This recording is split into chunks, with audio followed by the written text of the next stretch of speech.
Rahayu, Rahayu, Rahayu Sagung Dumadium Swastiastu, Namo Buddhaya, Salam.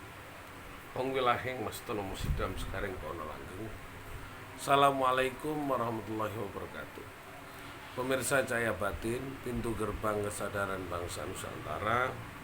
Suara memang parau, jadi aktivitas harian dan kumpulan ini menyita tenaga yang cukup luar biasa. Jadi wajar jika waktu untuk istirahat, kadang umur sudah menunjukkan waktu yang sudah pas, namun kadang-kadang aktivitas tidak disadari dan dipahami yang sebenarnya sudah pas untuk menegaskan, menunjukkan apa yang menjadi ketetapan dan peristiwa-peristiwa. Hari ini saya akan bahas tentang aksara to, tukul, sokoniat. Jadi aksara to, tukul, sokoniat itu dari Mogo Potongo. Apa yang sebenarnya ingin disampaikan dalam aksara Jawa ini lebih saya menyampaikan makna filsafat. Dikejar nama orang pun pasti akan kembali ke makna sifat. Kata bendanya orang, kata sifatnya adalah cahaya dari batin kita. Kata kerjanya adalah aplikatif, implementatif, bisa juga afirmatif. Jadi praktek-praktek di luar itu. Nah, ada yang sedikit mungkin kalau bahasa saya terprovokasi, keprovok, digudai konco-konco.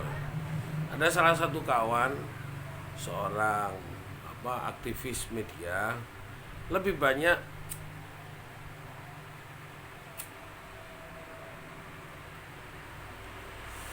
menceritakan hal-hal yang menurut saya itu adalah sebuah pengingkaran juga terhadap nilai-nilai yang diajarkan luhur.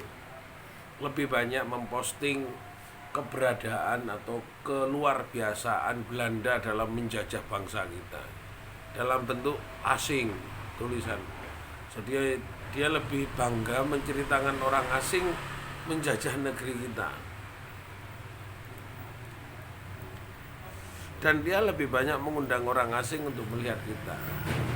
Tapi kenapa kita tidak berusaha untuk menunjukkan diri kita dulu, menceritakan kelupaan kita? Apapun yang saya ceritakan, dia bantah mentah-mentah. Saya secara pribadi setelah dalam kurun waktu yang lama merasa harus kembali ke nilai-nilai luhur Jawa, bukan kepada nilai-nilai kolonialisme atau nilai-nilai penjajahan, baik itu secara fisik atau non fisik. Secara non fisik adalah ilmu pengetahuan barat. Secara non fisik juga berarti bisa ajaran atau agama barat. Kita berusaha untuk mengurangi. Secara fisik jelas, apalagi mau menerima neokolonialisme diajarkan oleh the founding fathers, Bung Karno, kita harus merdeka, berdaulat secara politik, mandiri, berdikari secara ekonomi, dan berkepribadian dalam kebudayaan. Nah, kalau kita itu mengagungkan barat, dan kawan saya itu masih memuja barat, memuja pengetahuan barat, mengagungkan pengetahuan barat, mengagungkan juga ajaran atau agama-agama barat, bagaimana kita menjadi bangsa Nusantara? Kalau bisa jangan pelajari sedikit pun. Karena penulis sejarah yang menuliskan sejarah tentang barat itu sendiri, ya sudah, itu adalah orang yang betul-betul secara tidak sadar dia menceritakan barat itu sendiri. Maka saya menyampaikan pada kawan-kawan, kenapa saya secara sikap harus menyadarkan secara filsafat dulu, biar Kalau kita dipastikan oleh ketetapan dari Gusti Kang Karyo Jagat akan menjadi pemimpin, pegang teguhlah ajaran Jawa, tanah leluhur Nusantara dari Aceh sampai Papua. Apapun yang terjadi, biarlah Gusti Allah, Gusti Kang Karyo Jagat yang menetapkan perubahan.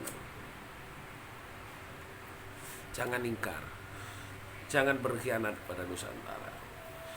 Nusantara ini tidak perlu dijargonkan dengan teriak-teriak. Nggak usah teriak-teriak seakan-akan sudah lebih daripada nasionalisme di bawah. Tapi sebenarnya dia tidak mengerti nasionalisme, tapi kalau dia masih membenci saudara-saudara saya Papua. Dia tidak mengerti nasionalisme kalau dia masih membenci saudara-saudara saya Maluku. Kalau dia mengatakan nasionalisme, tapi dia masih membenci bangsa saya, saudara saya kaum Dayak. Atau sampai pun ke Aceh, saudara-saudara saya yang sekarang sudah bergabung dengan Nusantara. Ada Mas Agam, dari dulu salah satu prajurit dari GAM, ada Bu Maida, dan banyak saudara-saudara. Inilah yang mengajarkan kita untuk nasionalisme, mencintai saudara, mencintai bangsa. Jadi jangan nanti dari tukul soko niat karpe api tapi praktek elek. Semoga ini bermanfaat. Rahayu.